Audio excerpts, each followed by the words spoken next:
Whenever you go online to do one thing, why do you usually end up doing something else? Maybe the real reason you can't focus has been different than you always thought. But first, let's go back to the beginning. Google Chrome 11 AM. I'm here to check something specific, but platforms are distraction machines on a mission to destroy my focus. The website or app gives me some of what I searched for alongside a bunch of tasty junk that's there because of my watch history. As soon as I click on one novel nugget, I'm very likely to domino into a side quest of collecting new browser tabs, but not all distractions are bad. Each new thing I click on could turn up some life-changing insight. I am invincible! It's probably just the usual dog shit I'll forget in about 30 minutes, but without checking, I won't know. Although I came here for a specific purpose, the algorithm doesn't care. She has me over her knee, spanking me with dopamine, and I'm loving every second. It's now lunchtime. I'm surrounded by tissues, and I've completely forgotten why I came here in the first place. A few seconds ago, you had no idea this video existed. How did we end up here? You're here now because of an evolutionary quirk called the orienting reflex, discovered by Ivan Sechenov in 1863. Over millions of years, our eyes have slowly moved from the sides of our head, where we had near 360-degree vision, to the front. Animals that have their eyes on the side of their head are scanning the entire visual environment all the time. They're not focused on anything. This was perfect for hunting and checking distances, but the disadvantage was that as our field of vision became narrower, we became easier to creep up on. So for safety reasons, whenever something unexpected like a leopard, a snake, or a pop-up for lonely singles enters our peripheral vision, we're always forced to instinctively check, see if it's worth our attention before going back to what we were doing before.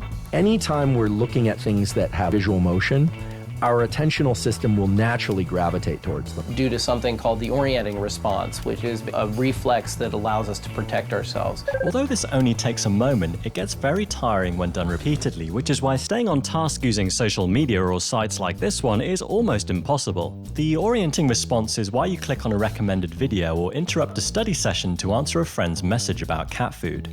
In his book Mastery, Robert Greene writes, "The human that depended on focused attention for its survival now becomes the distracted scanning animal, unable to think in depth and unable to depend on instinct." Worse still, according to studies by Sophie Leroy at the University of California, Irvine, switching our attention even momentarily leaves a residue that takes about 23 minutes to clear before we can fully focus back on our original work. You're distracting me, and it will then take me time to get back to where I was.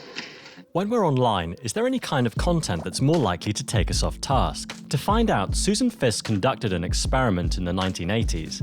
She photographed actors doing either nice things like having a picnic with friends, or naughty things like violently disrupting an event. She showed these photos to some participants and timed how long they spent looking at each.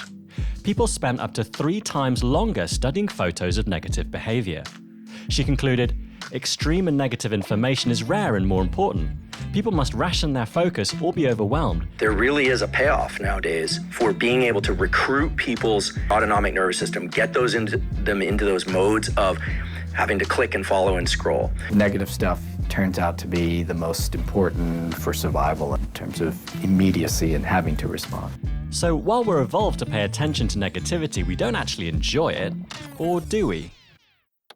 Back in the 1960s, a psychiatrist called Robert Heath wanted to see what happened if people were given direct control over their feelings. And so he put electrodes into their brains, and he let them stimulate any area of the brain that they wanted. They'd stimulate one area, and they'd feel kind of drunk. Or they'd stimulate another area, they'd feel sexual arousal. They'd stimulate another, and they'd start laughing. The number one area that people like to stimulate created a sense of mild frustration and anger, which is totally perplexing on the face of it. Turns out that this dopamine system we were talking about earlier is tethered to that, and it very likely explains not just the human animal, but all animals' ability to lean into challenge in order to acquire more resources. Heath's biographer Lone Frank describes a patient simply known as B1. He pushed and pushed his button just under 500 times in an hour, but only got more frustrated, as if you were always on the verge of grasping a particular recollection that kept getting away. But hang on. If frustration feels so great, why aren't people happy when they, say, lose their keys and arrive late at work? Well, it's all about control. In Heath's experiments, participants could choose exactly where and when they were shocked for and how long. And it's having some control over our frustration levels that skyrockets dopamine. This is Jaak Panksepp. He writes, "The brain contains a seeking drive, and stimulates us with dopamine when we pursue the fruits of our environment. But such rewards are limited by nature. Allowing animals to access dopamine directly shortens the cycle of seeking and reward with dangerous consequences. In an infamous 1950s experiment, James Olds and Peter Milner implanted rats with electrodes in the reward center of their brain that the rats themselves could stimulate with a lever. However, as we know, instead of pressing once or twice and feeling satisfied, these animals became frenzied and continued to self-stimulate. Animals would continue for hours and hours. They didn't feel full. They would just keep doing it. And they would do it to exhaustion. Unless you're a rat, though, exactly how relevant is this? Well, it turns out a similar discovery was made in people by accident. Parkinson's is a human motor disease where patients tragically lose control of their bodies, in part due to a dopamine deficiency. Andrew Lawrence of Cardiff University was studying Parkinson's patients who'd been given a dopamine pump and could self-administer as much as they needed depending on their symptoms each day. But with unlimited dopamine at the press of a button, things got weird extremely fast, and many of these regular people developed somewhat strange personality changes. A retired accountant developed a sudden gambling habit and lost all his money. Another highly conformist man started dressing as a woman every day. Even in milder cases, many patients develop repetitive behaviors. One businessman compulsively took apart all his pens and put them back together again. These people knew they were behaving strangely but felt compelled to continue. Some of them were driven by an intense curiosity or found the repetition soothing, says Adam Atler in his book Irresistible. I don't know about you, but I'm not too keen on getting a dopamine pump or putting any metal in my head. But it got me thinking, doesn't a search with a 0.5 second result also allow me to shortcut my reward response? Dopamine operates on something called a positive feedback loop, so increasing it encourages more seeking behavior, not less. Many nights I'm up until 3 or 4 in the morning looking up crap that seems totally irrelevant the next day, but in the moment it feels like an important mission. Curious clicking never satisfies, it just provokes more clicking.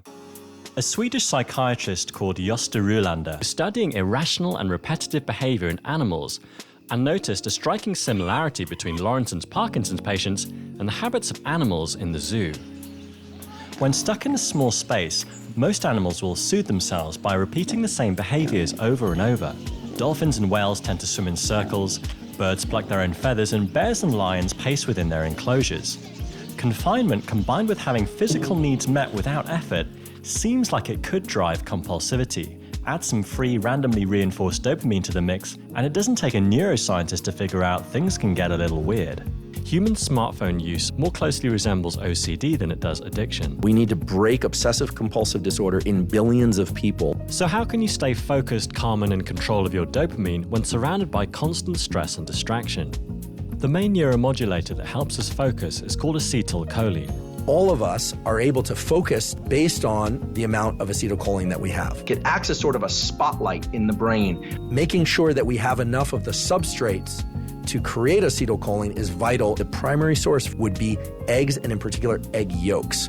In general, most people should probably strive to get somewhere between 500 milligrams and a gram of choline per day. I do supplement with something called alpha-GPC, which is in the acetylcholine pathway. I will take 300 milligrams 2 to 3 times per week. Neuroscientist Lindsay Saley published a paper showing that by looking left and right whilst moving forward also helps dampen our fear response.